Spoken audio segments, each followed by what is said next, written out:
Sound check 1 2 3. Sound check 1 2 3.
Hello and welcome to the Downtown Subcommittee for November 26, 2025.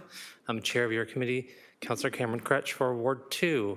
And joining me on the screen today are Susie Braithwaite from the International Village BIA, Sonia DePaul from the Central Neighborhood Association, Councillor Maureen Wilson for Ward 1. And joining me in the room, Elizabeth Wakeford, Emily Walsh from the Downtown BIA, and welcoming 4 new members to our committee. Graziella Panessa from Red Church, welcome. Welcome to Megan Evans from The Bard and the Bear, Ryan Moran from CoMotion, and Andriana, sorry, I can't read your name from here, I'm sorry, your last name, it's okay, it's my fault, Sarafa, from the Other Bird Restaurant Group. Thanks for being here today. I'm going to call our meeting to order because we have quorum.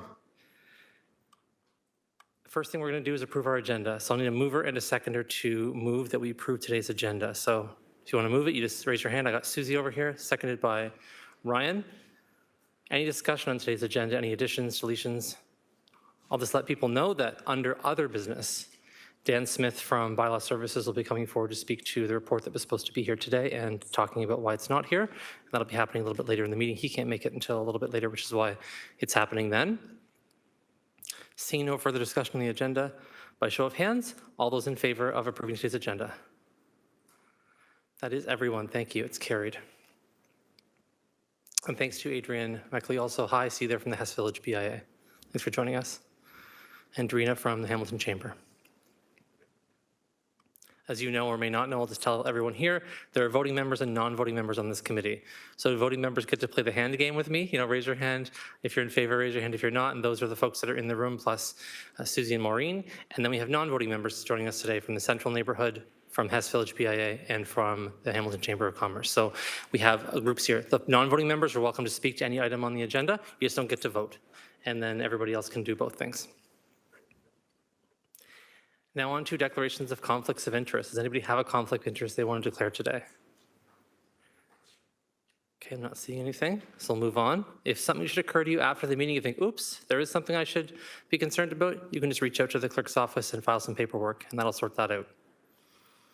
We want to approve the minutes of our previous meeting, so we'll need a mover who was here for that meeting, and that was from September 16th, 2025. See, Susie's moving. Who wants to second it? Emily, any discussion about today's minutes?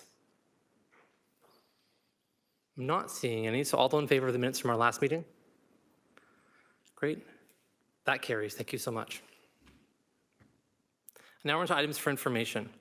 And so we have first a report PW 25058A. Can I please have a mover and a seconder to put the report on the floor? And thanks to folks from the Beasley Neighborhood Association who've joined us this morning. It's monitoring and maintenance of Ferguson Station. So I need a mover and seconder to put on the floor. Moved by Susie, seconded by anyone who wants to. Ryan? Okay, so it's now on the floor, and we'll give it over to Cynthia Graham to give a brief overview of the report, if you don't mind. Especially since there's a lot of new members here, and they wouldn't have been here when this motion came forward. Yeah, through the chair, Cynthia Graham, Director of Environmental Services. So this report back was in response to a motion for additional information about expediting the master plan review of Ferguson Station. When we, staff looked at the work plans and the work required for the Ferguson Station review, it unfortunately is determined that we're not able to move forward with the master plan at this time, strictly related to workload and other already approved priorities.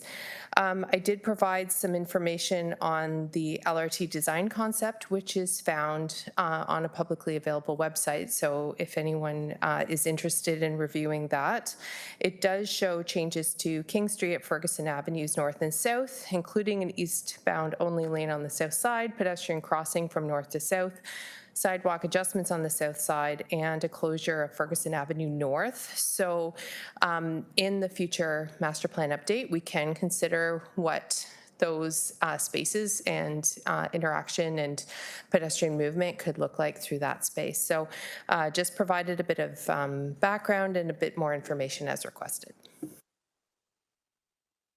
Okay, I have a couple questions, but I'll turn it over to other folks in case they have questions first. I see Susie, you want to go ahead?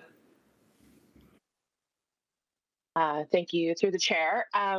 So thank you for the Cynthia, and I do understand the workload. I understand this would be a large project. I think what I was trying to touch on, sorry, I'm sick, with the original was just to make sure that there will be ongoing monitoring and maintenance of Ferguson Station as there has been this year, that there's some kind of commitment from the city on that. And then I am still looking for an update on what's happening with the food service on Wednesday nights and why it's taking so long to have them relocated. It doesn't really speak to that too much in the report, and there hasn't been an update since our last meeting in September. Yeah, I could turn to you, Cynthia, if you want to Yep. speak about one of those things. And then I think Stu is on the line. I saw him earlier, and he may be able to address the second thing. Thank you. Yep, no problem. Through the chair. So the maintenance as exists now will continue into the future. So there was some improvements done to Ferguson Station this year, including the fence installation as well as the gate replacement, and all of those seem to be working well. I do believe there was a bit of vandalism to the fence, and that was quickly repaired. So we'll keep an eye on that. Our staff, our public works staff, both parks as well as downtown cleanliness staff, are there regularly.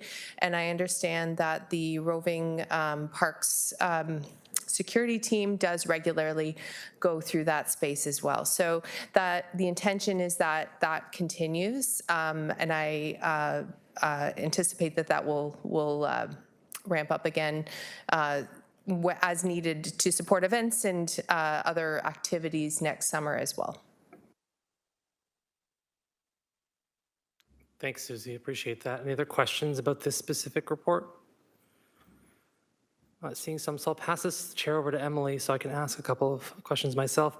So when you say, look, we don't have the capacity to take on this master planning project till 2028,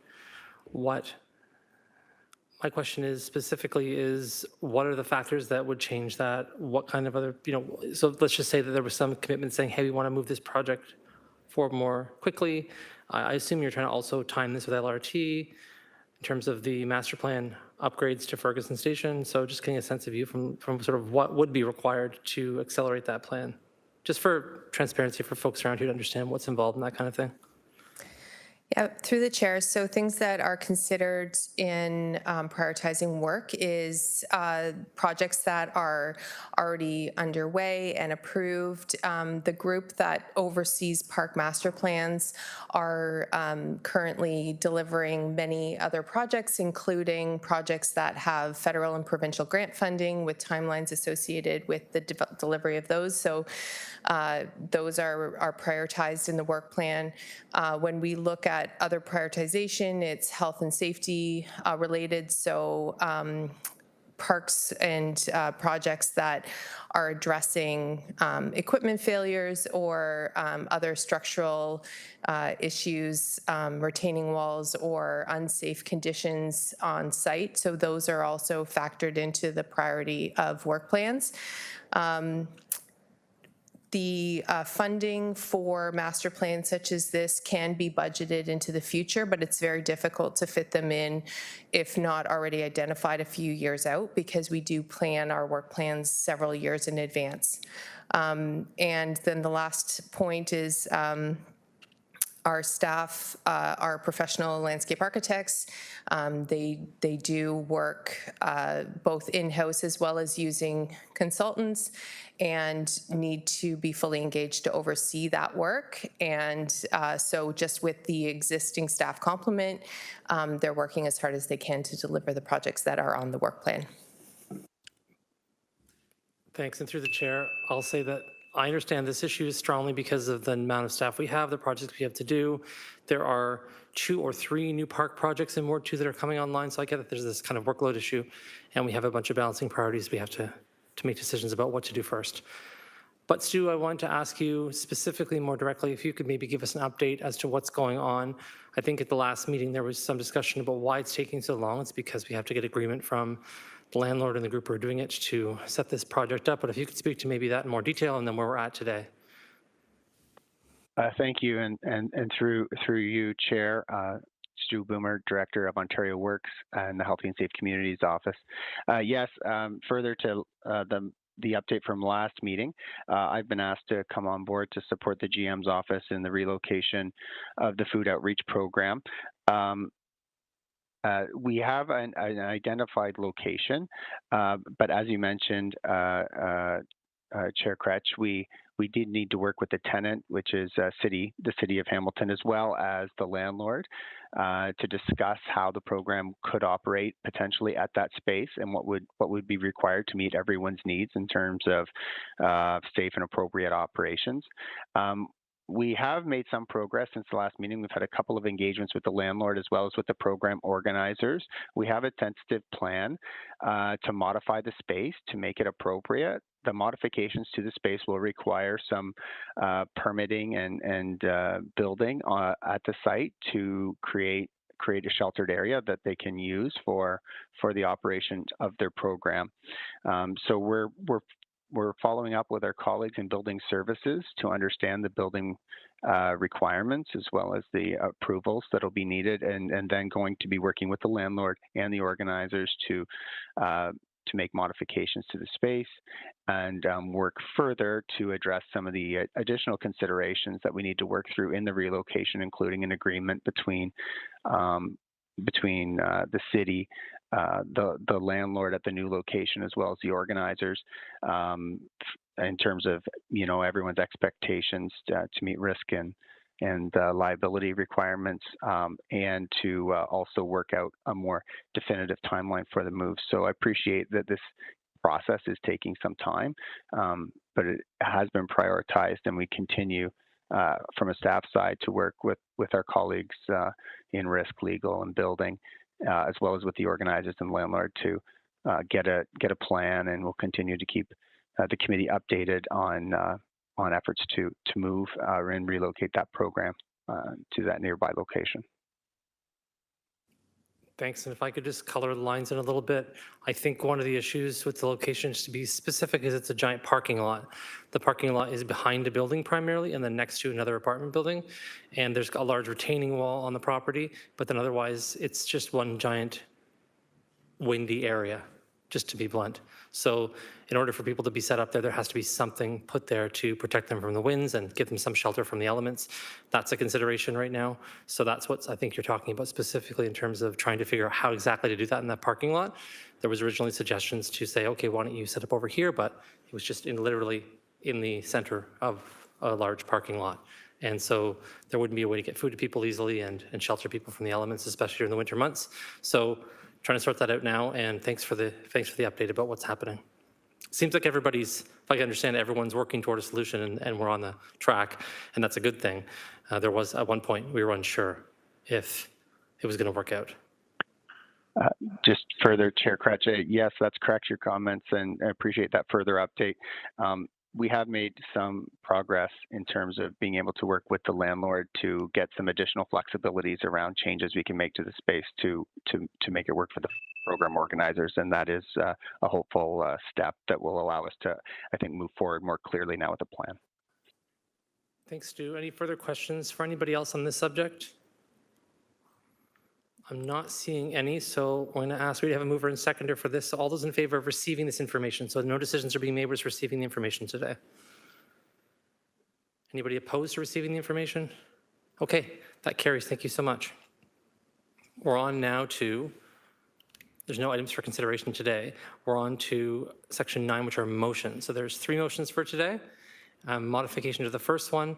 Since I'm going to be moving, I think, 2 of these, and Emily will second the second one. I'll ask if Emily, you'll take the chair so I can introduce the first motion. Absolutely. Let's move by myself and seconded by Vice Chair Braithwaite on a work plan for improving infrastructure along King Street East in the International Village BIA, the Downtown BIA, and the Hess Village BIA. And I'll just introduce it briefly by saying there's one change being asked for here, just to be more specific about the timing, asking for before May 2026. So not just at the, so I just want to change that so that it'll say the Public Works staff report back to the Downtown Subcommittee before May 2026. We currently don't have our meeting set up for next year. So that's a bit of a tricky thing, but we meet every other month usually. If we kept that schedule, we'd have January or February as our start for next year, and then every other month after that. So once we have more specific timing, we'll know exactly when that'll be, but before May. And want to speak to what this is about, and it's mostly thanks to Susie raising this a number of times, and other people in the International Village and Downtown Village BIA and Hess Village BIA is raising this, is that many years ago, Susie, we won't say how many years ago it was, but many years ago, when LRT was first promised to come here, there was a lot of joy in our community thinking, great, LRT is coming, a lot of the infrastructure along King Street will be replaced, especially roads, sidewalks, all kinds of things, and we'll get a kind of upgrade, right? That's the idea. Everything will be upgraded. Businesses will have better plumbing services. Everyone's going to enjoy something that's pretty wonderful as a result of LRT. And many years later, we're still waiting. And we still don't have a firm start date for LRT. There's been discussions through some city reports and otherwise that maybe we'll start doing some stuff in plans for having LRT up and running in 2032. That hasn't been confirmed by Metrolinx, but that's kind of the only time estimate that we've even remotely heard. So at this point, we don't have a date. Meanwhile, folks on King Street keep saying, so when are the streets here? When are the roads, the sidewalks? When are other improvements going to be taking place here to the area in King Street to make it a little more vibrant and support the businesses?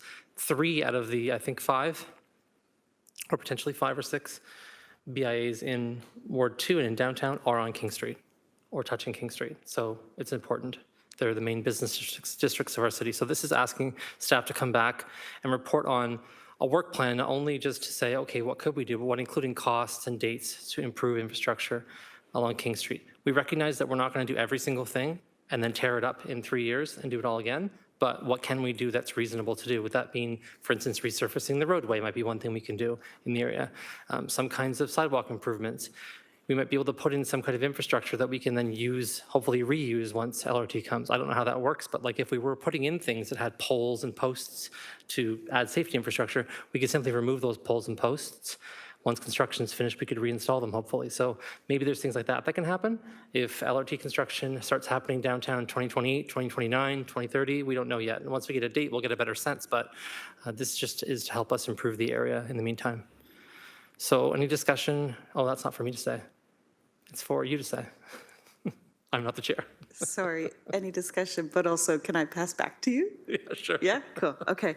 I just wanted to kind of get some more info on the scope of this. So are we talking sidewalk, roadway? I know one of my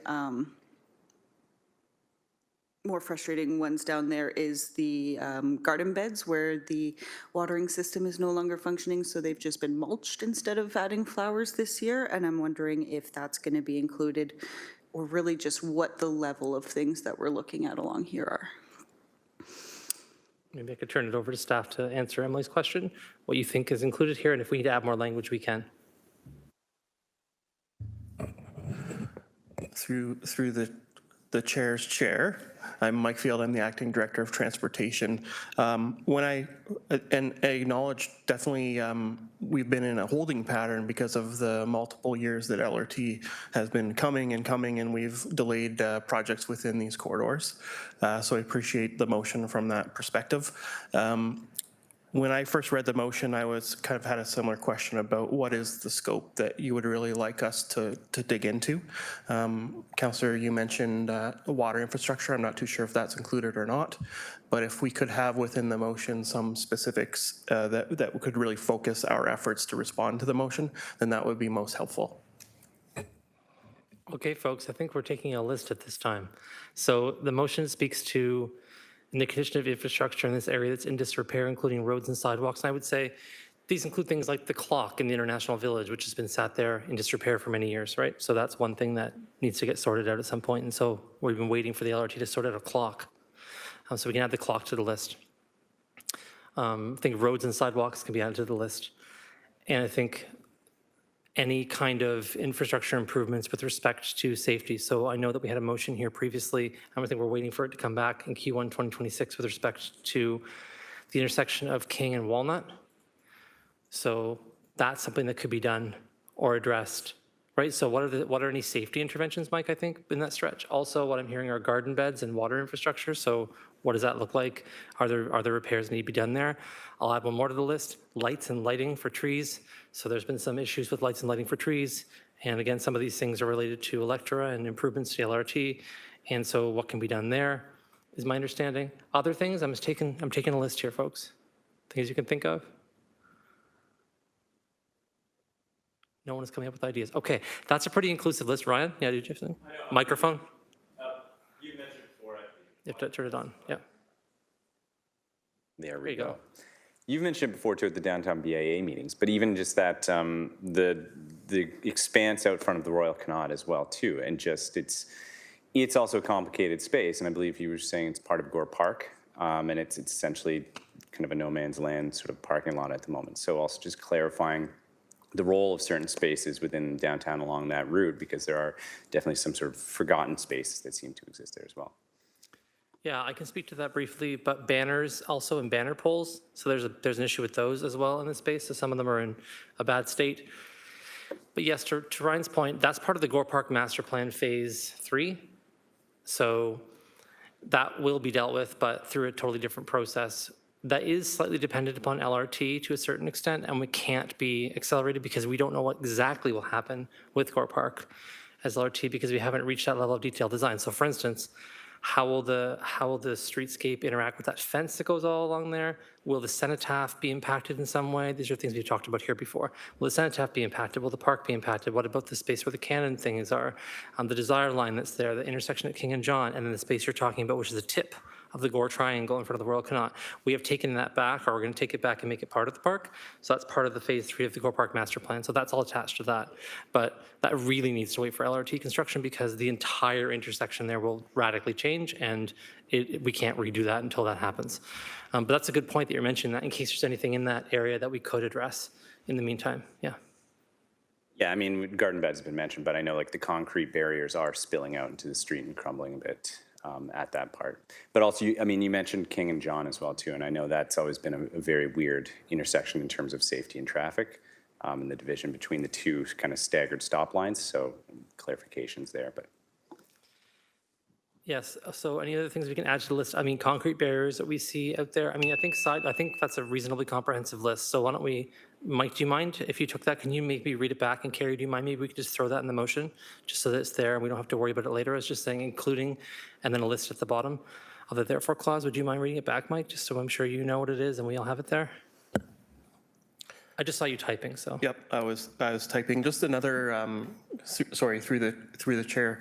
Another question too is that we maintain roads and sidewalks to council level service, which is built around MMS. So if there's a pothole a certain size, we fill it.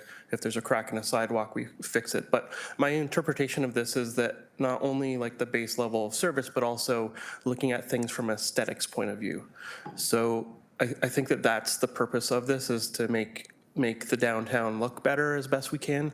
So that's going to be a little bit disconnected from, well, I just want to make sure we report back on aesthetic improvements plus the kind of general maintenance. So maybe that's something we can add within there too, like look at it from aesthetics point of view. Yep. Thanks. And so Michael, send that over to you at some point, Carrie. And also things like bus knuckling are issues that happen on roadways, right, that may not necessarily have a conformed policy about bus knuckling, but we're doing a pilot at some point next year, I think, to start to address that issue downtown. Where it exists on King Street specifically, if I can think about it, is as we approach Jackson Square going west, the bus knuckling gets worse, right? So things like that, which may not, again, conform to be a pothole, but that's when you see the asphalt in the street going like this, because the weight of the bus is from creating ruts along the asphalt, so those kinds of things. But did you want to say something else? So through the chair, I'll take a list or take a shot with Cynthia's help here, just for the clerk, within the therefore be resolved for improving infrastructure along King Street, such as or including sidewalks, roads, garden beds. I'm not too sure the name of the clock, but it's the clock that's adjacent to Denninger's, that one. Lights, trees, roadway safety, pedestrian safety, essentially. Banners and banner poles. Looking for opportunities within the area in front of the Royal Connaught, former Royal Connaught, and other roadway features such as concrete barriers. We can just encapsulate those.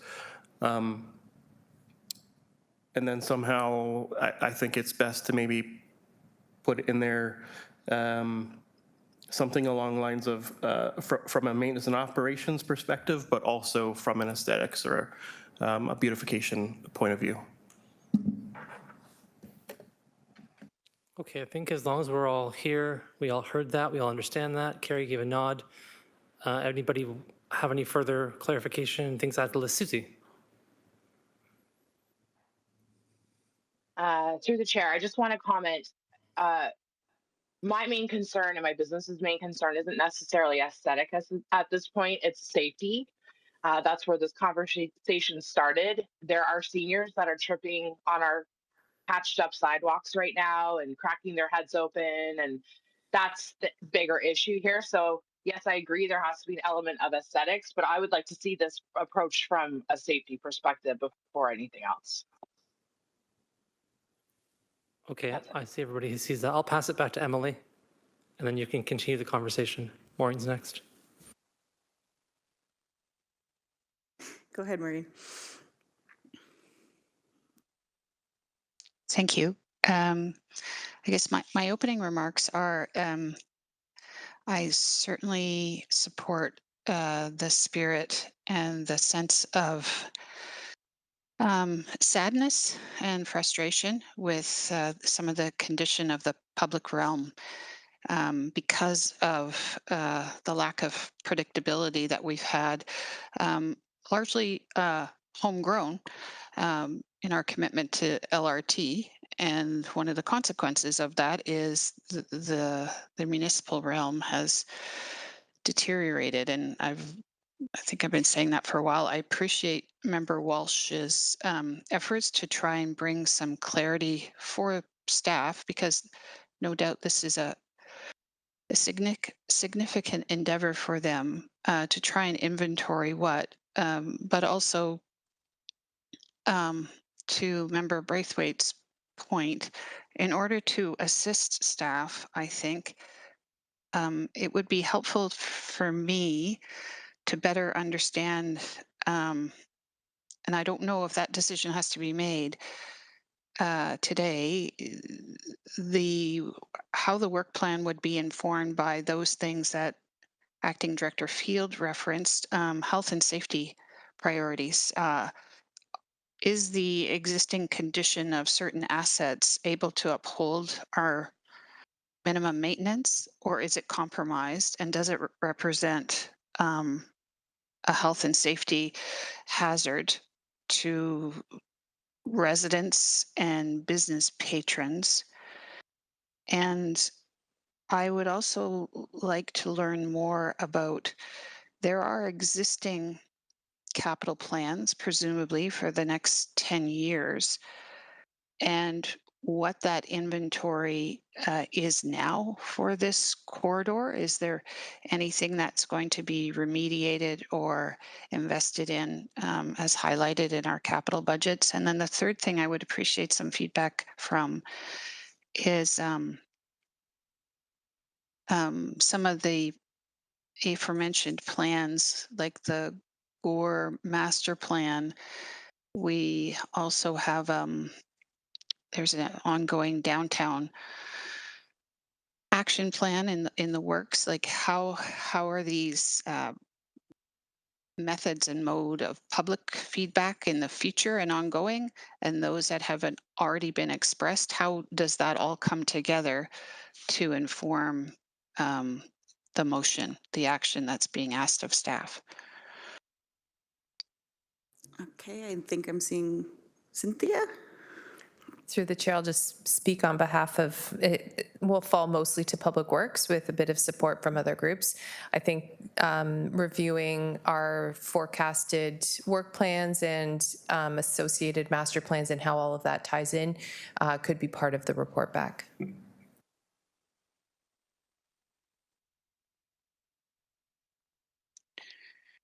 Okay. Maureen, all good with that? Yeah, I'm just for to the acting chair. I'm having a hard time hearing you, Member Walsh. Just so I don't know if it's just me or anybody else that's attending virtually. Um, so if I could just make sure I understood what Director um, Graham stated, you you will overlay this work plan with existing work plans that will inform the inventory of that which is already identified in capital plans. And then if I could ask Acting Director Field, the issue that was raised um, by Member Braithwaite on and I think you raised it, Acting Director, in your comments. Are we talking aesthetics or are we talking health and safety? And as I'm walking through this conversation, I think you are understanding it is to be both. And it will be the prerogative, I suppose, of this subcommittee to comment on that, excuse me, inventoried list of what they would deem to be a priority. Could you just offer any opinion or comment on that through the chair? Through the chair to the councillor, it's a really good point that you're making when it comes to infrastructure that's degraded, in that sometimes it challenges our ability to maintain levels of service related to our level of service are based around safety. So we inspect sidewalks every year to look for tripping hazards and that sort of thing. We have a certain specification or threshold that we have to meet and maintain. But while we may go out and make a repair to a sidewalk, if it's a very degraded sidewalk, then it can quickly become out of conformance faster, or a roadway may be out of conformance faster.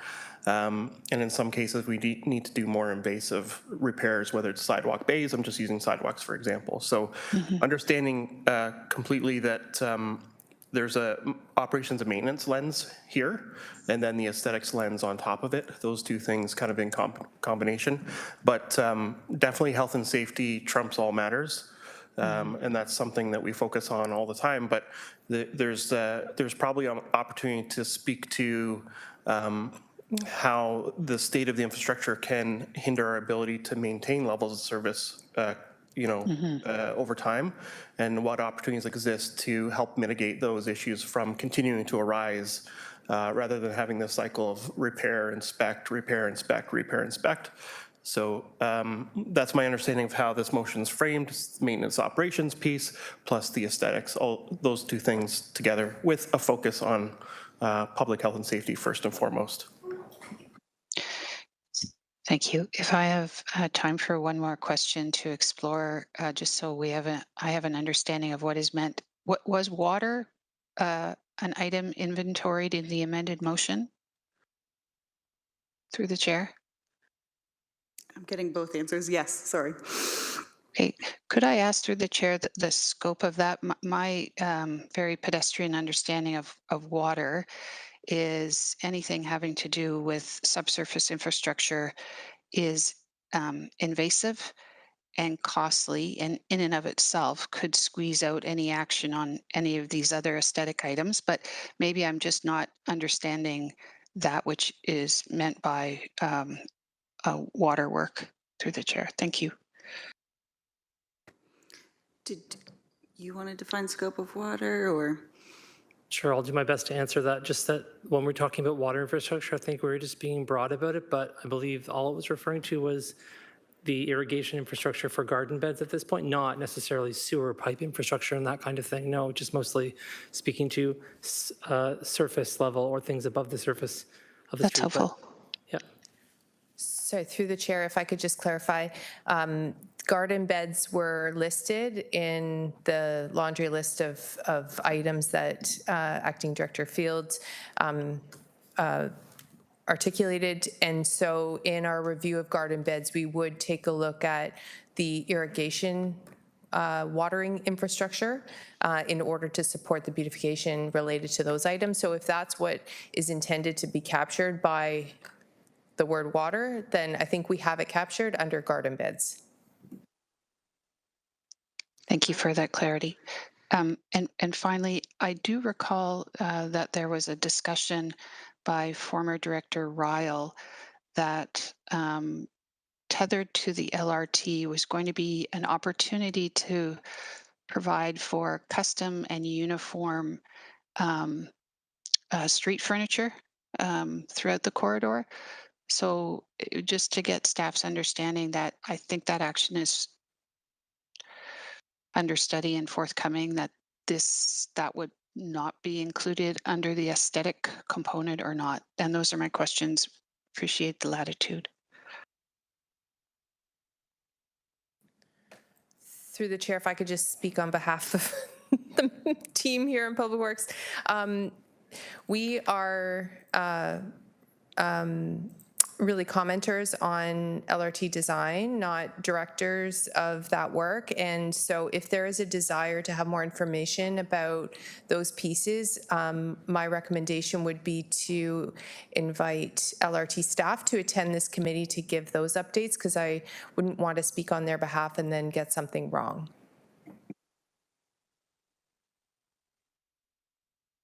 Thank you, Director Graham.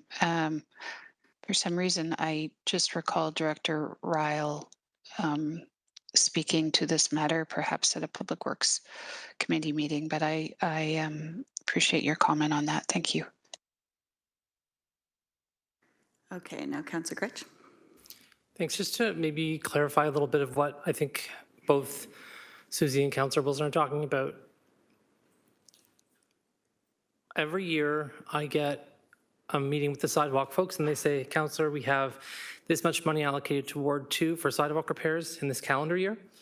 You have a bunch of money that you can allocate also for minor maintenance funding or area rating funding. And I always say, what's the maximum you can do? And they say X. And I always say, please distribute it across every neighborhood in Ward 2 as equitably as you can so that every neighborhood gets some sidewalk repairs every year. We can start to catch up. That's great.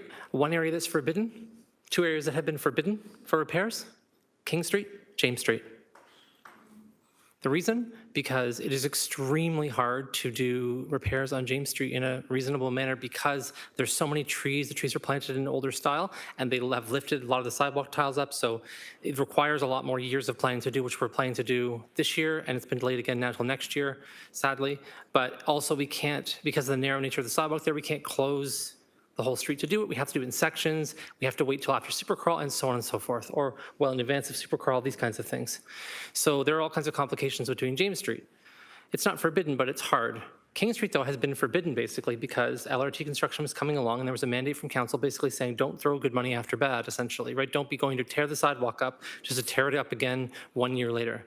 Well, 1 year's turned into 5 years, turned into 10 years, turned into 14 years. And so that's, I think, what this is about also, is saying, okay, we're going to unlock this area now. And we're going to actually do it. Like right over by the clock area, the sidewalks there are absolutely horrifying. And people are tripping and falling, and I've seen it myself. And the other day I was in the International Village, just to share briefly, and an older person was trying to cross near an intersection, and there was a bump on the sidewalk, and she fell and had to be picked up, and I did so. And it happens because we don't have sort of the permission to go ahead and do those kinds of things or use money for those corridors. And again, to be fair, businesses are going to have to accept that there'll be some awkward times for them when the sidewalk is closed for a little bit while it happens. Grateful that we actually have a really different sidewalk program than we used to have 10 years ago. It's quite quick. So I can tell you right now that when folks get out there and do it, they get the designs in with the wood, they lay the concrete, it dries, it's done. This isn't a weeks-long process, right? It's something that can happen in a few days. And so that's good news. So yeah, part of it is hoping that part of next year's sidewalk program will also include parts of King Street. So what might happen is I might have a meeting in January with the sidewalk folks, and I might just say to them, okay, I'm going to dedicate money this year to doing King Street, right? So you get a report back in April, and it's already going to have that information in it. So just warning people in advance that it's already a priority of mine to focus as much as I can on that section in King Street where the sidewalk deficiencies are the worst. On that note, I'll pass the chair back to the chair, acting chair, Walsh. Perfect. So any further discussion on this one? I heard Cameron talk about lighting, but then I didn't hear it in the list. And is it? Okay. Yeah, because I just think that's important from also security perspective for the businesses, because there is a lot of, from what I've heard, I don't have like data, but talking to people who have businesses, there is a lot of like people, like petty crime, like people breaking and stealing stuff. And I think extra lighting to help protect businesses would be beneficial in that area for sure. Perfect. Okay. Sorry, through the chair to the member, the lighting was included in the list. Lighting is on the list. Yeah. I do think we're also having another report back on lighting in Q1 or 2, I believe, next year. So more details for that coming as well. All righty. Acting Chair, would you like me to share the motion? That would be fantastic. Thank you so much.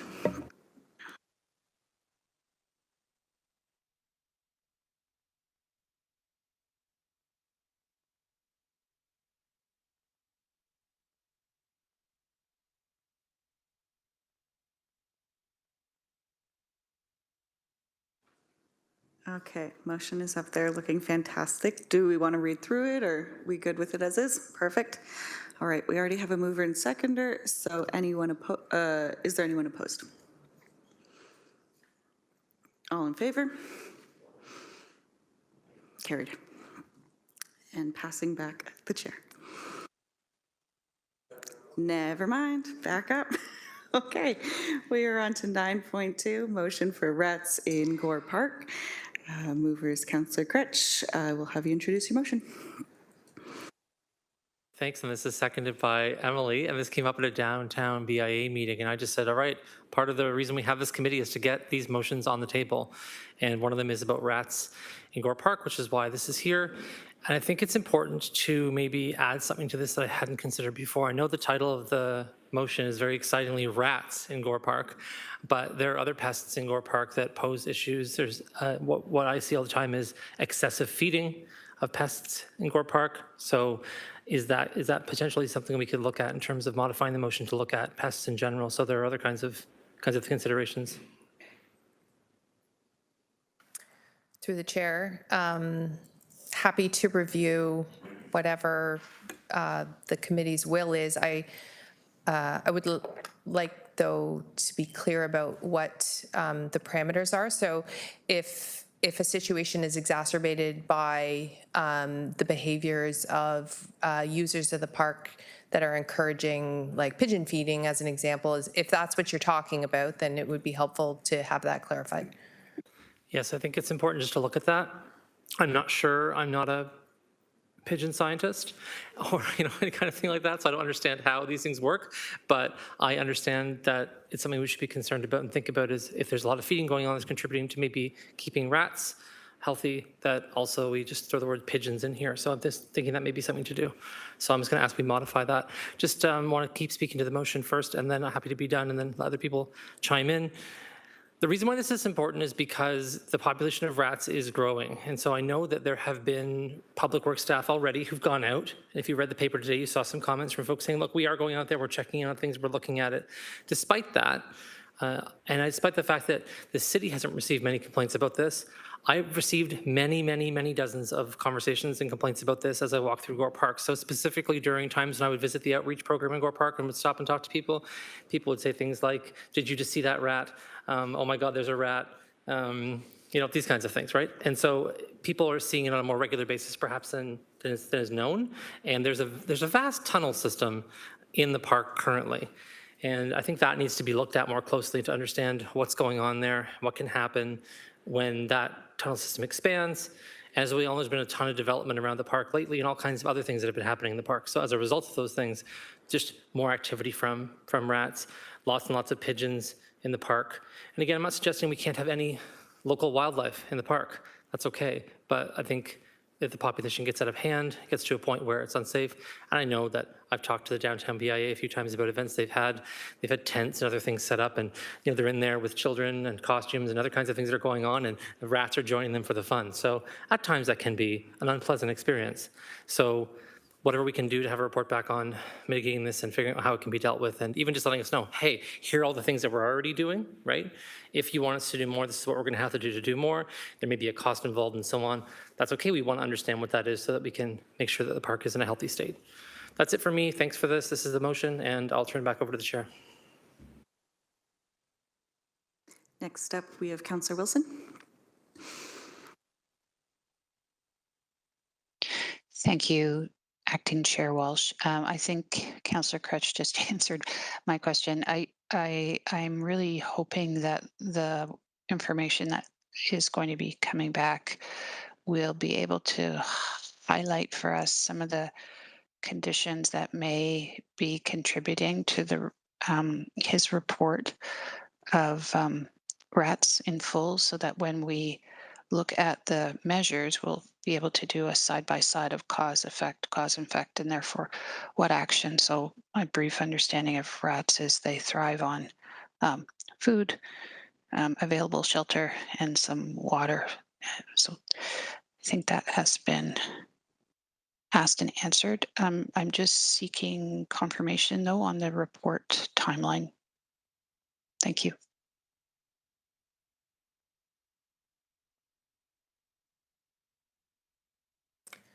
Through the chair, without scheduled meetings, would before May be appropriate to coincide with the other report back? Yeah, that works for me as the mover. Yep, works great. Thank you. Okay, next up, Member Wakeford. Thank you. I am very interested in seeing the interconnectedness between other urban pests, and so we mentioned pigeons as part of the scope. I am seeing a growing population of geese in the downtown core, and Councillor Wilson spoke to availability of water, and so there's some uneven pavement, especially around the core park, which I guess geese perceive as ponding areas, and so the interconnectedness of perhaps the deterioration of some of the infrastructure and the availability of water. So I'm wondering, geese, if we can include that as well. Thank you. As the mover, I'm happy for the motion to be have geese and pigeons in it. Okay. I think, do we need to see that motion, or are we okay trusting that geese and pigeons have been included? Yep, perfect. All right, then we will, anyone opposed to this? Seeing none, and all in favor? Passed. Thanks very much. I'll take the chair back, and we'll move on to the third motion for our meeting today, which is coming up on my screen in just a moment. It is the Gore Park Fountain. It's moved by Member Walsh, seconded by myself, so take it away, Member Walsh. Perfect. So Gore Park Fountain just could use a little bit of extra love these days. Some of the jets don't always function as intended, and leads to different sized streams coming out. And then in a few years ago, maybe 2022, there was some uplighting around the holidays on the fountain, and it really looked kind of magical down there. And I believe that there was some issues with those lights overheating without the water in the fountain, and so it hasn't been done the last few years. So we're just looking at investigating if that's feasible to get back into the fountain and to repair those jets as well. Thanks very much. As the seconder of the motion, I'll speak to it briefly and pass the chair over to Emily. We've been doing this all day today. It's been a lot of fun, back and forth, co-chairing, to say that, yes, if there's something that can be done in time for this winter season, if it's something easy to do, if it's not, we totally understand that. But if there is, and there's another body somewhere, that's part of the motion saying, look, if I need to do something at another committee, standing committee council to bring something forward because of timing, because we don't have another committee to have a committee meeting. So just flagging that for staff, that if there's something we can do in time for this holiday season, great. If it's just not feasible to do something, I understand that as well. The lights infrastructure, I think, exists. It's just a matter of trying to deal with the overheating problem, and maybe that's not manageable. But the other thing I wanted to say was that about the specific reason why I put the second clause in here. So Emily said, hey, uplight the fountain, and I said also fix the fountain.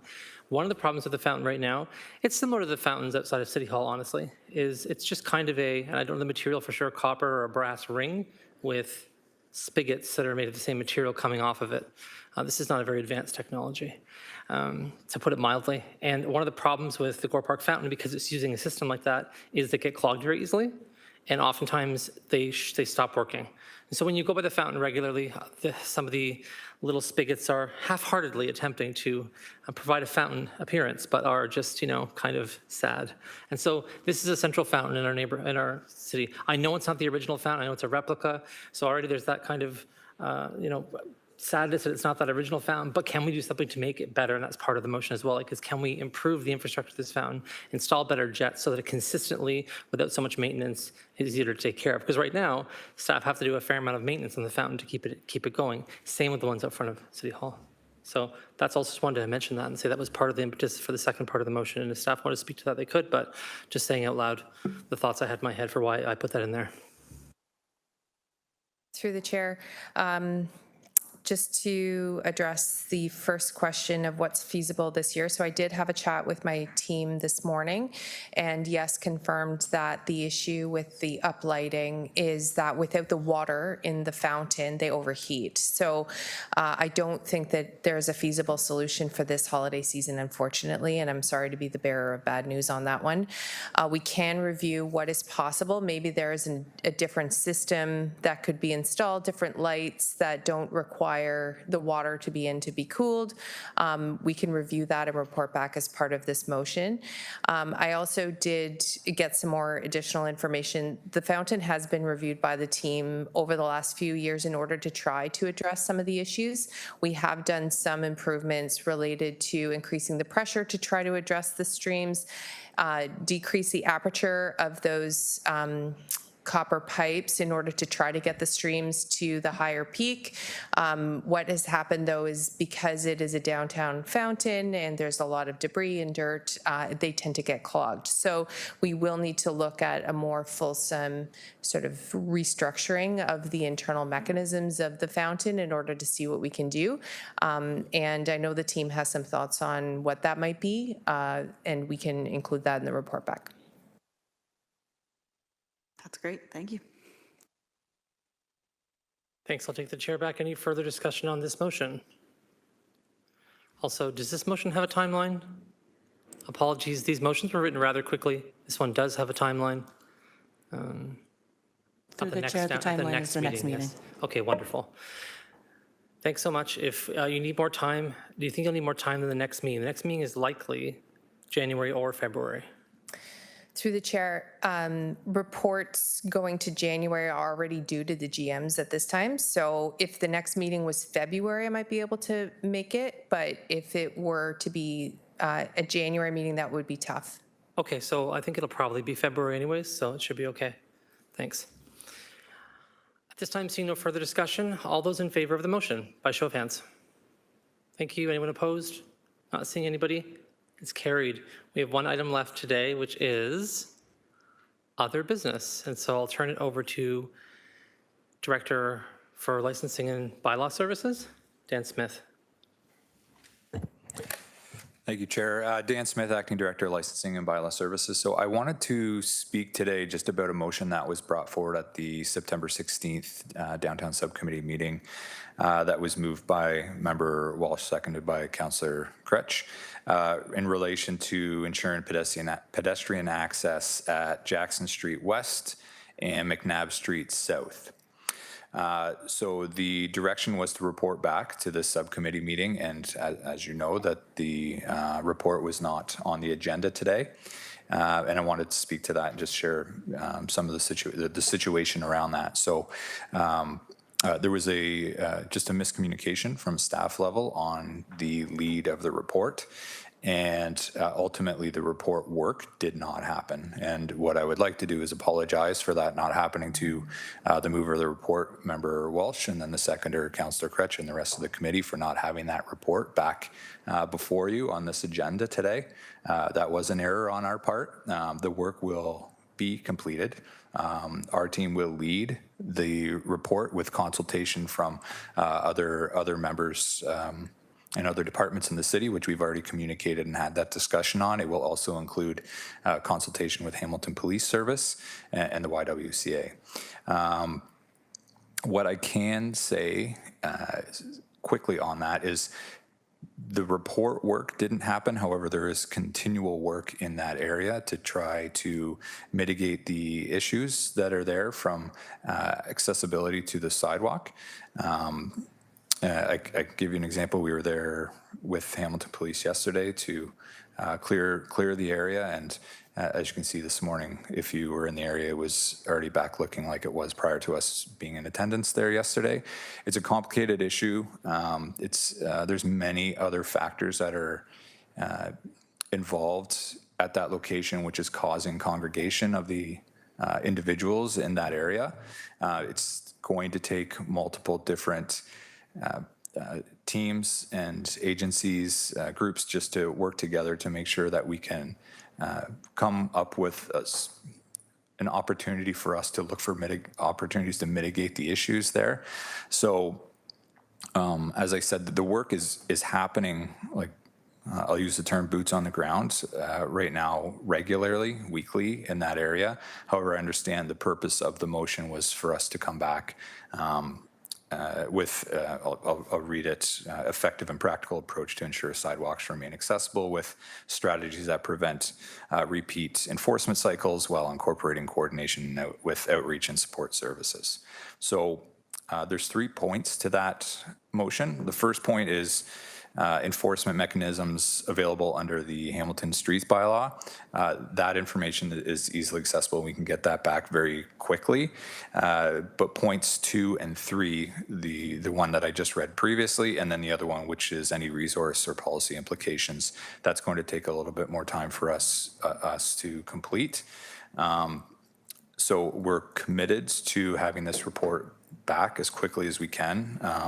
I did speak to the councillor on this briefly the other day, that we could have this back when the next meeting happens. However, there was discussion that we were looking for it to be a little quicker. So I'm open to feedback on that, but we can commit as quickly as we can to have the information back.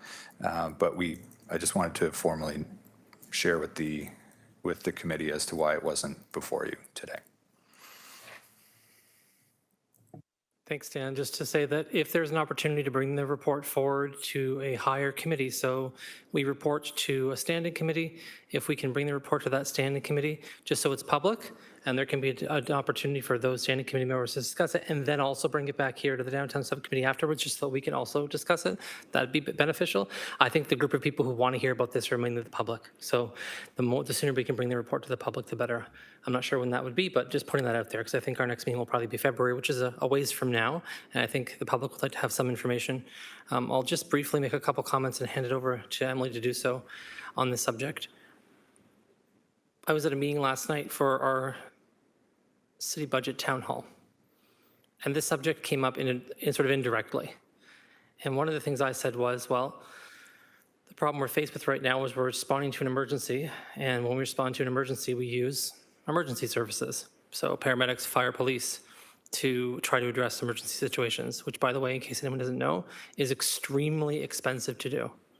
Extremely expensive to do. And so I think what we're seeing happening here, but also other places downtown, this is not the only spot downtown where there are these kinds of persistent issues where people don't have anywhere to be. They're trying to congregate in the only place they can find for safety, and they're trying to be visible because, especially for the women of this area, they're trying to be visible so that no harm comes to them that's already coming to them. Quite a bit of harm is already coming to them, and they're trying to make sure they're out in the open somewhere that they can be seen and not hidden away somewhere where more violence can occur. And so that's one of the tricky problems there. And it's why proactive measures for housing, proactive measures for affordable housing, proactive measures to support everyone in our community are important. And the minute we get, and experts said this 30 years ago when the government started to defund all social services and housing services at provincial and federal levels, they said, listen, you just started to basically turn everything backwards the other way. And once at some point we get to a place where we no longer have funding mechanisms or abilities to address the core needs people have, and we're in a situation where we're now in an emergency, we're not going to be able to get back easily. And everyone just sort of ignored that. Municipalities became the place where we were burdened with all the costs for housing. So now we pay for housing costs and affordable housing costs and all these kinds of things at the combined more than the provincial and federal government in our city, despite the fact that it's their responsibility. So we're at a place right now where a bunch of experts said, please don't do these things. And they said it over 30 years, please don't do these things, because we're getting to a point where it's going to be difficult to go back. Now we're at a place where we can't go back. And that's the trouble, is that it's we're trying to manage a crisis and deal with the crisis as an emergency with emergency services, but what we really need are core services and stable services to deal with them. So that's a bit of the challenge. I've talked to staff about this since I've been elected. My very first meeting with the city manager, the previous city manager and the current one, was about this issue, saying, hey, let's stand up in your office, let's look out the window, and let's see what's going on outside.